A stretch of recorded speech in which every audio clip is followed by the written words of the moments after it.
I'm gay and I'm married to a woman, and we're going to talk a little bit about how we met. We met at a callback for the musical Fiddler on the Roof. And I was not going to go to this audition because... Sorry. Beautiful. I was not going to go to this audition because it was the Monday after Thanksgiving.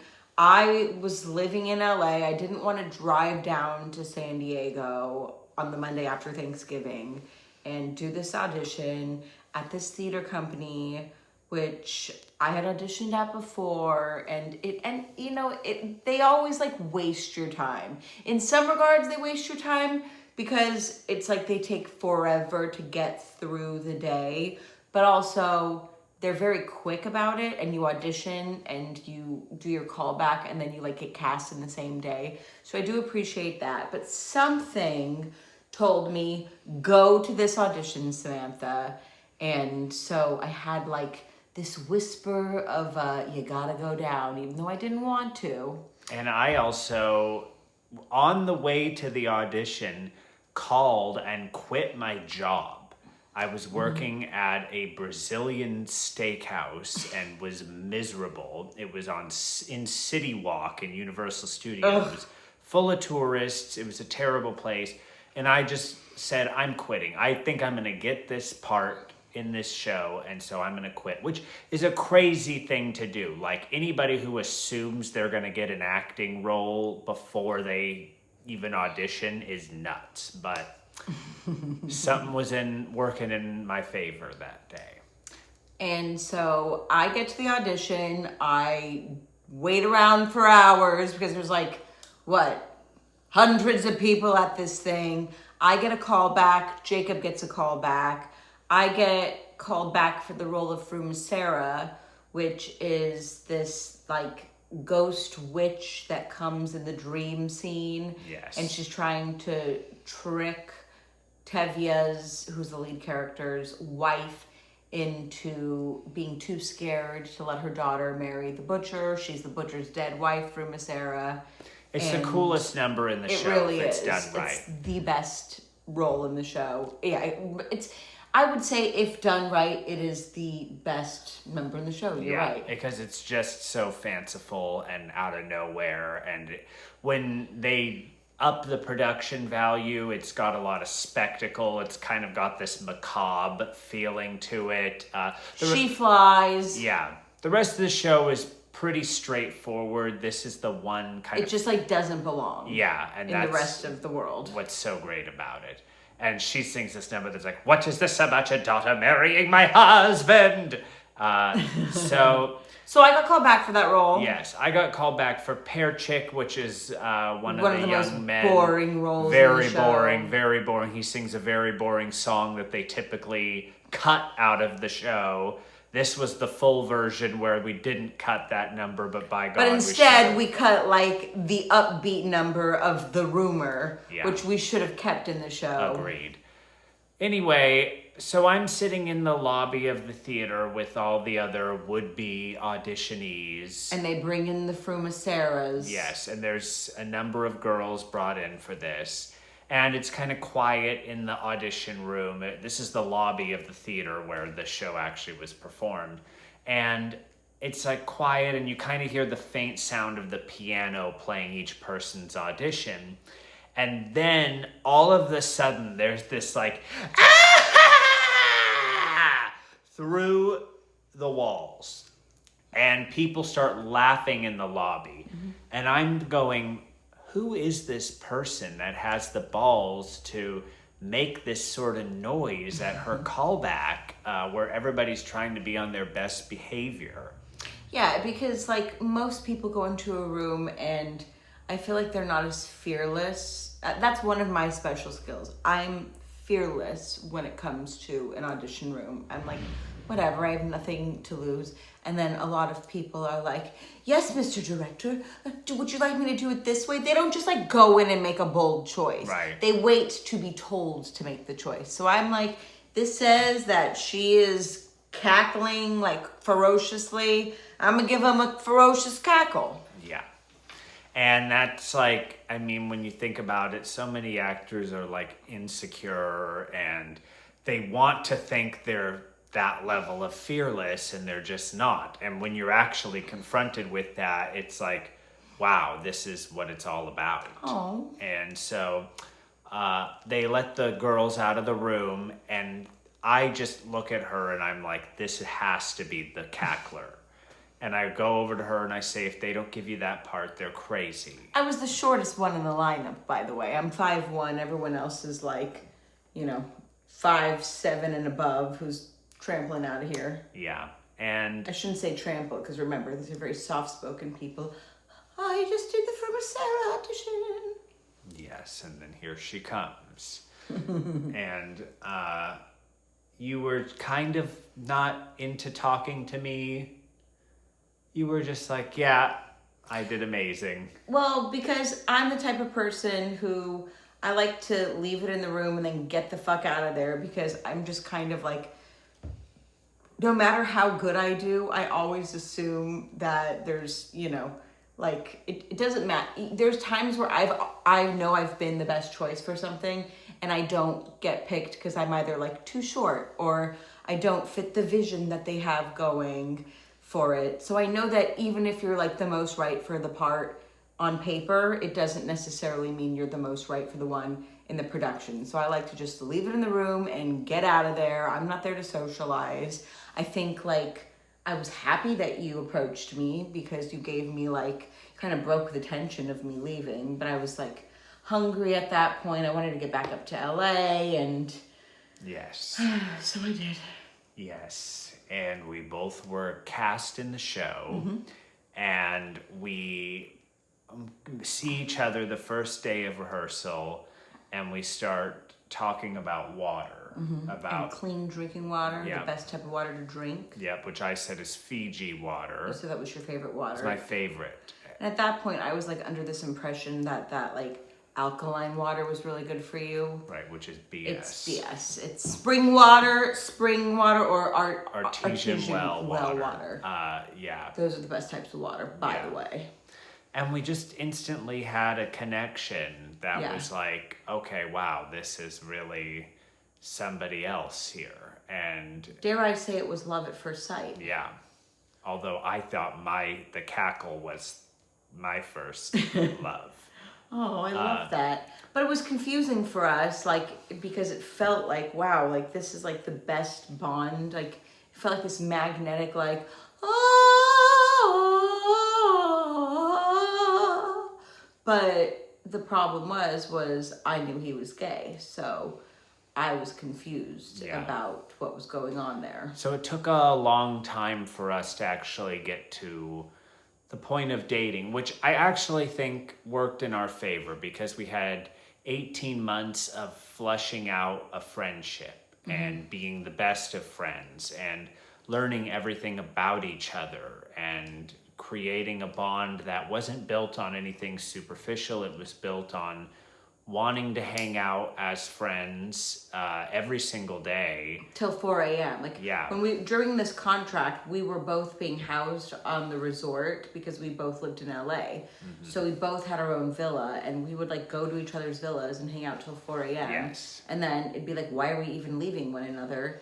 And then we would sleep in the next day unless we had rehearsal, and we would call each other up and go to the gym and then go eat somewhere. We were like always with one another. We would get into shenanigans. One of them was us and a fellow cast member one day decided to go to the nude beach. And we were like, we're going to go see what that nude beach is all about. And who did we go with?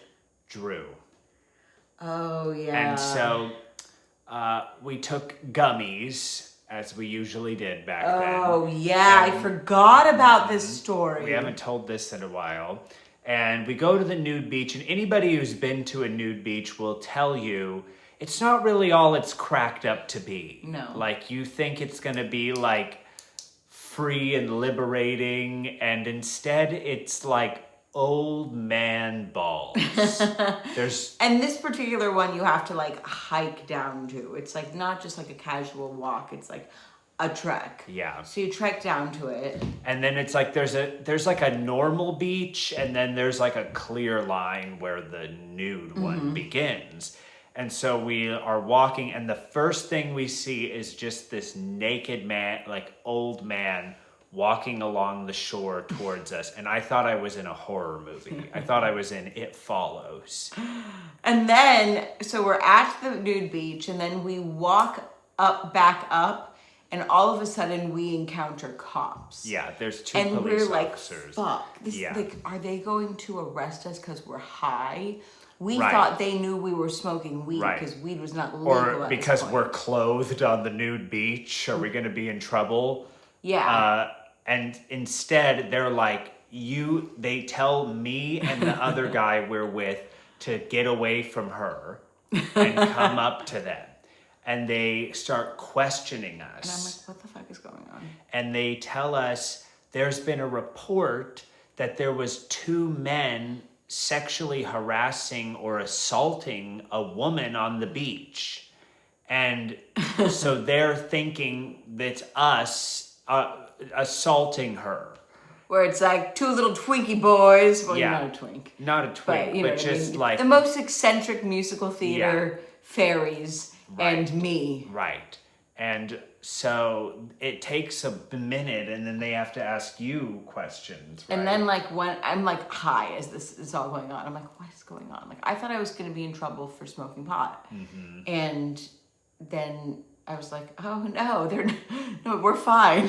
It was very weird. It was, but then we were like really far from our car, and they gave us a ride. Actually, I feel like they did. Yeah, they gave us a ride back to our car. So Yeah. Wow, I haven't even thought about that story in forever. Yeah. That's a story we haven't told in quite some time. I know. And then the infamous Yellow Deli Sabbath that we attended. So there was a cult in Vista where near the show was in Escondido. We were going to this restaurant in Vista. Yeah, but they also have like it's a cult that runs the restaurant. They also have locations like all over the United States. It's Right. called the Yellow Deli, and the cult is the 12 Tribes.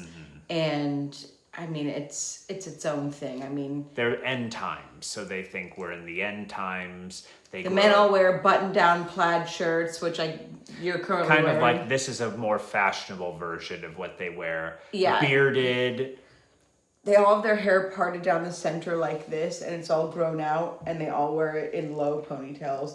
And the children look just like their parents. Yeah. And then the like women are all wearing like end time scarves, like skirts down to their legs, but like all in like the most drab, like natural materials ever. But And they were all like, they're not dirty, but they look like how you look the day after you've been camping. Like there's a level of like oils and things. So that's a very specific analogy. I love it. So and we were like, look, this is like Fiddler on the Roof. Like they're like this community that lives together. They're somehow kind of Jewish, but also kind of Christian and kind of then I researched and found out that a lot of cults like to use familiar elements from a bunch of religions. But anyway, we get invited to their Sabbath, and we're like, okay, let's go for the experience. Yeah. We went and again on a gummy. On a gummy. And so it just really heightened everything. But they ended up having the most fantastic food. Yeah. And then we realized we could go to this cult every Sabbath and get free immaculate dinners. Yeah.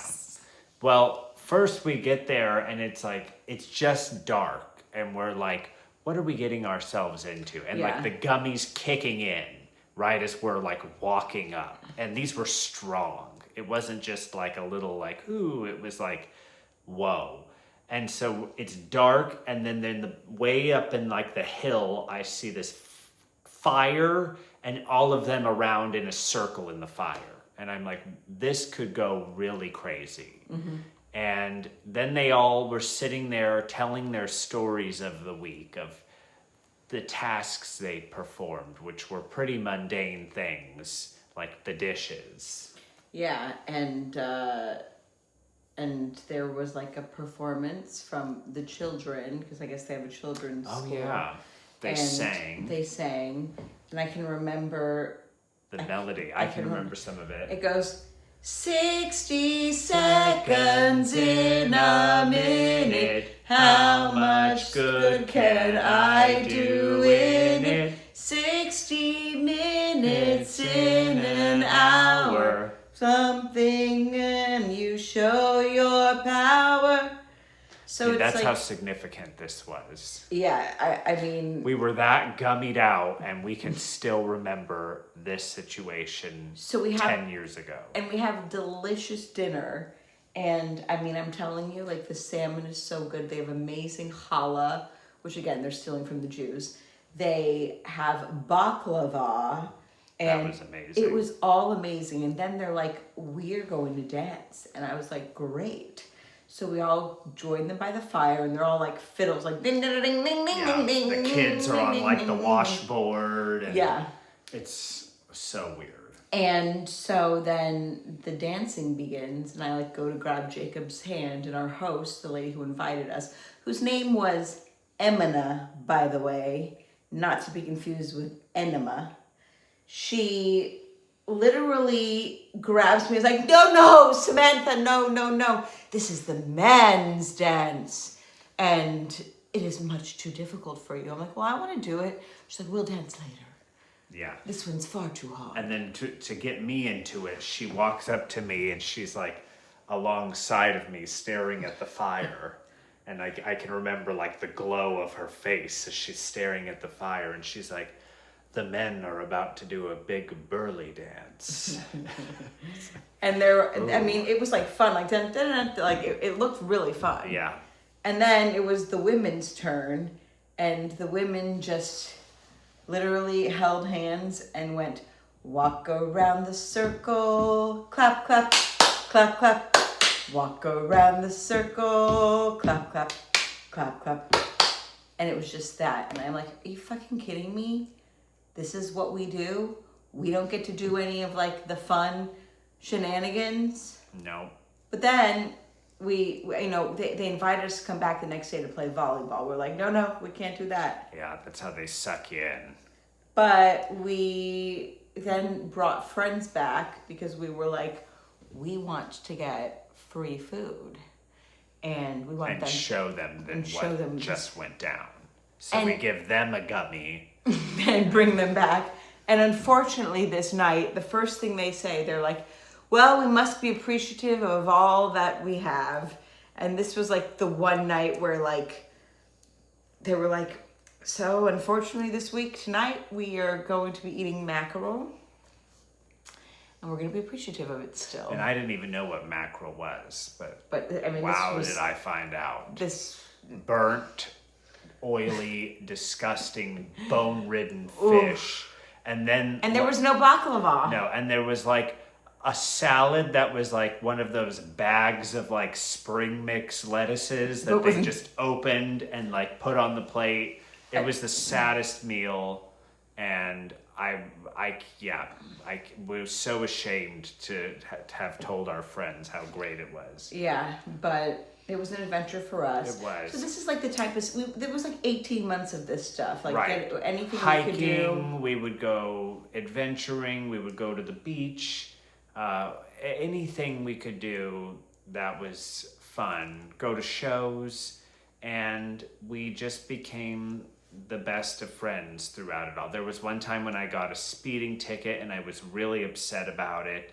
And then Samantha was like, you've got to come down to this clubhouse on the resort we were staying at, and they were doing karaoke, and just turned my whole night around. And you sang Mac the Knife. I sang Mac the Knife. And I sang Rainy Days and Mondays. To a bunch of elderly people. Yeah, and I was like in my gym clothes. Yeah. Yeah, it was just like, it was like a weird sort of time that exists in its own place, and living on this resort, it feels like you're kind of in this vacation world. It's not like the real world. but it was so much fun, and it was just perfect. And we really like fell in love during that time. Yeah. And I knew he was gay, which is why it was very confusing. And then about 18 months later, I was in San Diego doing another show, and I went But to... we're going to save this for another episode. So you're going to find out in the next one exactly what was the moment where we turned from best of friends to more.